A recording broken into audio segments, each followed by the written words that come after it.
कि भगवान शंकर हनुमान जी को एक कोने तरफ ले गए एकांत, और धीरे से कान में बोले राम जी के दर्शन करोगे। अयोध्या में प्रकट हो गए, दोनों एक ही रूप हैं, शंकर सुवन केसरी नंदन। तो शंकर जी ने सोचा हमें तो दर्शन करना है, पर लाइन में लगकर एक बार दर्शन में नहीं, उपाय क्या है। शंकर जी ने सोचा बच्चा जब बड़ा हो जाता है तो जादूगरी देखने का बड़ा शौक होता, तो रघुनाथ जी राघव जी बड़े होंगे, दर्शन करने का कोई बहाना तो चाहिए। तो भोले बाबा ने विचार किया हम खेल दिखाएंगे। खेल में क्या दिखाएं? तब तक उन्हें अपने ही 11वें रुद्र के रूप की याद आ गई, हनुमान जी के अवतार की बात याद आ गई। तो शंकर जी ने एकांत में कोने में कहा कि चलो अयोध्या चलोगे। हनुमान जी बोले हम तो चलेंगे। एक रूप में शंकर जी बन गए मदारी, दूसरे रूप में बन गए बानर, बानर रूप में हनुमान जी अयोध्या में पहली बार आए हैं। और जैसे ही प्रवेश भय, अवदर दानी कोई सामान्य तो है नहीं, भोले बाबा है, अब खेल दिखाने का काम हमारा। तो हनुमान जी बोले हम कहीं उछाल करें, कहीं कूद करें, कभी डांस करने लगे। तो अयोध्या के जितने छोटे छोटे बच्चे थे वो सब पीछे लग गए। और जब सब बच्चे पीछे लग गए तो कुछ राजकुमारों ने जाकर रघुनाथ जी के पास जाकर के बताया एक बड़ा प्यारा बानर आया है, बड़ा प्यारा खेल दिखाया है। रघुनाथ जी ने मंत्रियों को कहा कि मदारी को और बानर को राजभवन में ही लेकर आओ। जब भगवान शंकर जी को पता लगा, शंकर जी ने सोचा बढ़िया बात बन गई। अब भोले बाबा हनुमान जी को लेकर राजभवन में पहुंच गए। हनुमान जी कहते जब हमने देखा वात्सल्य की मूर्ति रघुनाथ जी एक तरफ, छोटे छोटे चारों कुमार बैठे हैं, राजगद्दी पर दशरथ जी बैठे हैं, वशिष्ठ जी विराजमान हैं। भोले बाबा ने जाकर के जैसे ही वशिष्ठ जी को प्रणाम किया, आंखों ही आंखों में दोनों पहचान गए। जितना भोले बाबा ने झुककर प्रणाम किया लगभग उतना ही झुककर के वशिष्ठ जी ने प्रणाम किया। क्यों? क्योंकि ये पहचान गए कोई साधारण मदारी नहीं है। राजा दशरथ जी ने कहा भाई आपको हमने बुलवाया है, हमारे आप राजभवन में पधारे तो स्वागत है। हमने सुना तुम्हारा बंदर बड़ा कलाकृति का है, खेल दिखलाओ। एक रस्सी में हनुमान जी बंधे हैं। जैसे ही भोले बाबा ने डमरू बजाई, डमरू बजाई नहीं हाथ ही रखा, सोई हनुमान जी महाराज उछल कूद करना प्रारंभ कर दिए। कभी इधर उछल करें, कभी उधर उछल करें, कभी महाराज दशरथ के पास जाकर लेट जाएं और कभी धीरे से रघुनाथ जी के चरणों के पास जाकर बैठ जाएं। छोटे छोटे बच्चे सब किलकारी मारने लगे, सब हंसने लगे। और जहां राम जी के चरणों के पास हनुमान जी बैठे, सोई रघुनाथ जी हाथ सिर के ऊपर फेर ले रहे। हनुमान जी कहते हमें बड़ा आनंद आया, हमारे रूप को और हमारी कलाकृति को देखकर हनुमान जी कहते सबको प्रसन्नता हुई और हमारी स्वर्ण रोमा मई देह को देखकर सभी बड़े गदगद हुए।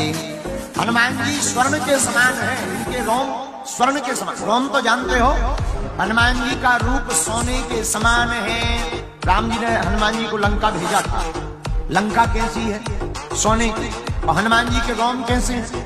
लोग मानते हैं कि जानकी जी का पता लगाने के लिए राम जी ने भेजा था। अरे जानकी जी का तो पता ही था, असली और नकली सोने का माप कराने के लिए हनुमान जी को लंका भेजा था।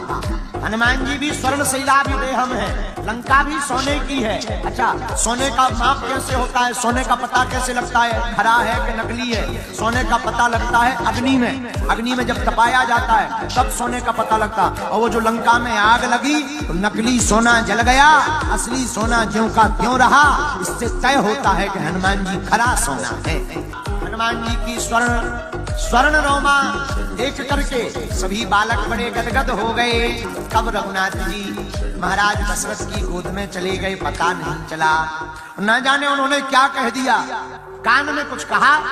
जब खेल पूरा हो गया तो लक्ष्मण भैया भागे भागे आए और मदारी से शाम सदाशिव भगवान से बोले मदारी जी हमें आपका बंदर बड़ा प्रिय लगा और हमारे ज्येष्ठ भ्राता श्री को वो चाहिए, इसके बदले में आप कुछ भी ले लो पर ये बानर हमें दे दो। हनुमान जी बोले हमारी तो मन ही मन में लड्डू फूटने लगे। और महाराज दशरथ जी से राम जी कहते रघुनाथ जी ना हमें काला चाहिए, ना गोरा चाहिए, ना मोटा चाहिए, ना छोटा चाहिए, हमको तो यही बंदर चाहिए। राम जी मचल गए, हनुमान जी मन ही मन खुश हो गए, जय हो प्रभु पहचान गए। हनुमान जी मन ही मन प्रसन्न हो गए। हनुमान जी कहते लक्ष्मण जी भागे भागे आए, मदारी से बोले हमारे अग्रज को यह कपी चाहिए, तुम कुछ भी ले लो। मदारी ने कहा हमें कुछ नहीं चाहिए, बंदर ले लो। जैसे ही रस्सी रघुनाथ जी के हाथ में थमाई, हनुमान जी को मधुर मधुर हंसी आई और जाकर के हनुमान जी रघुनाथ जी के चरणों में ऐसे लेट गए जैसे सब कुछ सर्वस्व यही हो और कई सालों से जानते हो। चरण पकड़ करके बैठ गए। अरे हनुमान जी आप चरण पकड़ कर क्यों बैठ गए? इन चरणों को छोड़कर हम कहां जाएं? इन्हीं चरणों में तो सार है। मदारी ने रस्सी दी तो भगवान रस्सी खोलने लगे हनुमान जी, तो लक्ष्मण जी आदि सब बोले मत खोलो। इतने में राजा दशरथ जी ने कहा राघव रस्सी मत खोलो वरना ये बानर भाग जाए। मदारी मुस्कुराती बोले महाराज ये कहीं नहीं भागे, इसकी गारंटी हमारी है, ये भागने वाला नहीं है, ये आया ही स्पेशल यहीं के लिए, इसकी चिंता छोड़ो, ये भागेगा नहीं। राजा दशरथ जी बोले कैसे गारंटी है? बोले देख लो चेक कर। और जैसे ही रघुनाथ जी ने रज्जू रस्सी हाथ में ली और खोल दी, जब तक कुछ दशरथ जी कह पाते तब तक खुल गई। भागना तो दूर की बात है, उल्टा हनुमान जी दोनों चरण पकड़ करके चरणों के ऊपर ही बैठ गए। दशरथ जी बोले बड़ा प्यारा वानर है। मदारी ने राम जी को डमरू दी तो राजा दशरथ जी बोले मदारी कहां जा रहे हो? मदारी बोला अब जब वानर ही चला गया तो हम क्या करेंगे? अब हम यहाँ का क्या करेंगे? खेती किसानी करेंगे? जा रहे कोई दूसरा दिखे, फिर उसे खिलाएंगे पढ़ाएंगे बढ़ाएंगे और फिर खेल दिखाएंगे। दशरथ जी बोले मत जाओ, यहीं रहो। एक काम करो, हम तुम्हारा भवन तुम्हें एक कमरा दे देते, कक्ष दे देते, वहीं रुको, इनको खिलाते पिलाते रहो और खेल दिखाने वाला मदारी तो चाहिए। ये कैसे चलेगा वानर? तुमसे ही खेल दिखाता है। शंकर जी बोले इसकी भी टेंशन नहीं है, पूरा चमत्कार डमरू में है।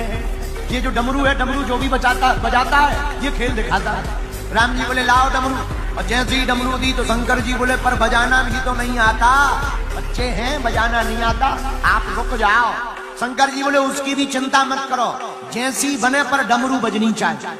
और राम जी ने ली, एक बार तो ऐसी ऐसी की है और हनुमान जी महाराज उछल कूद इतनी करने लगे, खेल दिखाने लगे, कभी उल्टे गिरे कभी सीधे गिरे। एक बार तो दशरथ जी के बगल में ही गिर गए। अरे दशरथ जी महाराज बोले भैया बंद करो डमरू, सच बता में डमरू का ही पूरा चमत्कार है। दशरथ जी भी खुश, रघुनाथ जी भी खुश और हनुमान जी की तो आंखों में आंसू भरे हुए हैं। क्यों? स्वामी प्राप्त हो गए। माता अंजनी ने गोद में बैठा करके हनुमान जी से कहा था हनुमान क्या तू मेरा बेटा हनुमान बनेगा? क्या तू वानर जाति का नाम रोशन करेगा? क्या तू रघुनाथ की सेवा करेगा?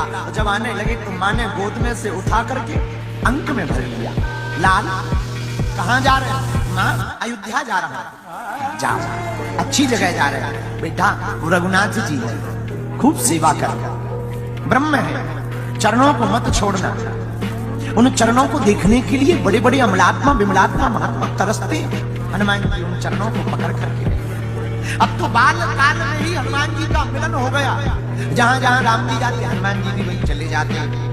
हनुमान जी कभी फल ले आते, कभी काम कर देते, कुछ उठा करके ले आते, दे देते, उछल कूद करते रहते। पूरे भवन में आनंद है। रघुनाथ जी आगे आगे, हनुमान जी पीछे पीछे, कभी हनुमान जी आगे आगे रास्ता ठीक करते दिखाई पड़ते।